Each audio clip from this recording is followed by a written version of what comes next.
वसमत तालुक्यातील मोजे भोगाव स्मशानभूमी वाचवण्यासाठी आज वसमत शहरामध्ये 3D मोर्चाचे आयोजन करण्यात आले होते। दिनांक 30 डिसेंबर रोजी डॉक्टर बाबासाहेब आंबेडकर स्मारक ते उपविभागीय अधिकारी कार्यालयापर्यंत या मोर्चाचे आयोजन करण्यात आले होते। प्रशासनाने योग्य न्यायाची भूमिका नाही दिली तर भोगाव गावातील कोणत्याही व्यक्तीचा मृत्यू झाला तर आपल्या कार्यालयासमोर प्रेत जाळण्यात येईल असा इशाराही आजच्या 3D मोर्चामध्ये दिला। या 3D मोर्चाची दखल घेत प्रशासनाने तात्काळ न्यायाची भूमिका बजावली।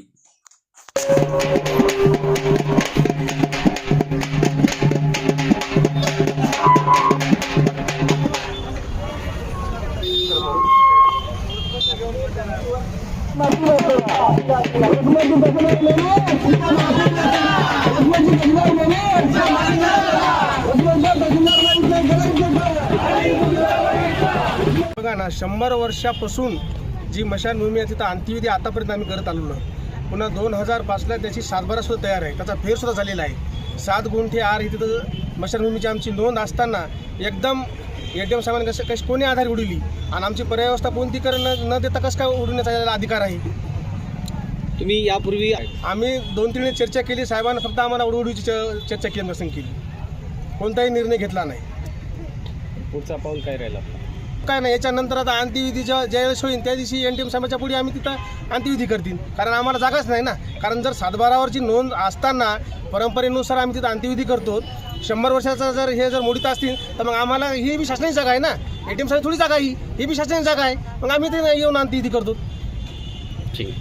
भूमीसाठी जागा उपलब्ध नाही, त्यामुळे भोगाव येथील सर्व ग्रामस्थ आणि आंबेडकरी चळवळीच्या वतीनं ADM कार्यालयाच्या समोर आम्ही 3D आंदोलन केलेलं आहे।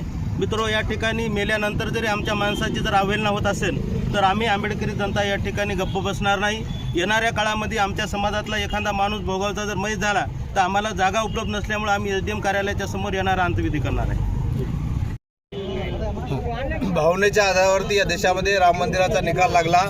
केवळ भावनेचा, कुठल्याही प्रकारचा पुरावा नाही, आमची आस्था आहे, आमची भावना आहे, या आधारावरती राम मंदिर त्या ठिकाणी राम भक्ताच्या लोकांना दिल्यात आलेलं आहे। या ठिकाणी आमची आस्था आहे, भावना आहे आणि 100 वर्षाची आमची परंपरा आहे। 100 वर्षापासून आम्ही ज्या ठिकाणी अंत्यविधी करत आहोत त्या ठिकाणी रेकॉर्डला देखील आमची नोंद झालेली आहे। एका बाजूला भावना आहे, दुसऱ्या बाजूला आमचं रेकॉर्ड देखील आहे। असा असताना भावनेचा विचार न करता, आमच्या परंपरेचा विचार न करता, रेकॉर्डचा विचार न करता आणि या जिल्ह्याचे अप्पर जिल्हाधिकारी यांचा आदेश आहे स्पष्ट स्वरूपाचा की जोपर्यंत भोगाव येथील बौद्ध लोकांना स्मशानभूमीसाठी पर्यायी जागा उपलब्ध होत नाही तोपर्यंत त्यांचा जुना जो फेर आहे तो फेर रद्द करू नये असे आदेश असताना देखील इथल्या वसमतच्या तहसीलदार यांनी चुकीच्या प्रकारचा पंचनामा करून अहवाल सादर केला आणि त्याच्यामध्ये त्यांनी अहवालामध्ये स्वतः सांगितलं आहे की गावामध्ये त्या ठिकाणी जी सरकारी जमीन आहे, सरकारी जमिनीवर इतर लोकांचा त्या ठिकाणी स्मशानभूमी आहे, मसनोट आहे आणि तिथं जागा उपलब्ध नाही, त्या लोकांचा विरोध आहे। आज तारखेत गावामध्ये एखादी व्यक्ती मयत झाल्यानंतर अंत्यविधी करण्यासाठी जागा शिल्लक नाही, अशी गंभीर स्वरूपाची स्थिती निर्माण झालेली आहे। जर आम्ही कोणाचा अंत्यविधी करायला त्या ठिकाणी गेलो तर याच्यापूर्वी एकदा घटना या गावात घडली होती 10-15 वर्षाखाली।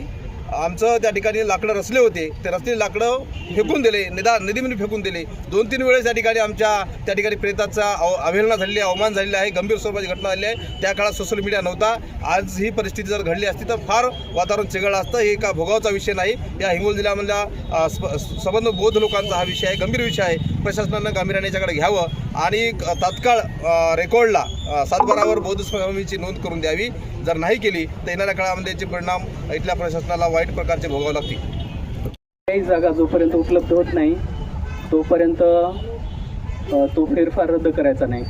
तर आता माननीय उपविभागीय अधिकारी साहेबांनी आदेश केलेला आहे, तो अगोदरचा फेरफार रद्द केलेला आहे, तो पूर्ववत जशाला तशी 7/12 होण्यासाठीचा ऑर्डर केलेला आहे, कालच केलेला आहे ऑर्डर।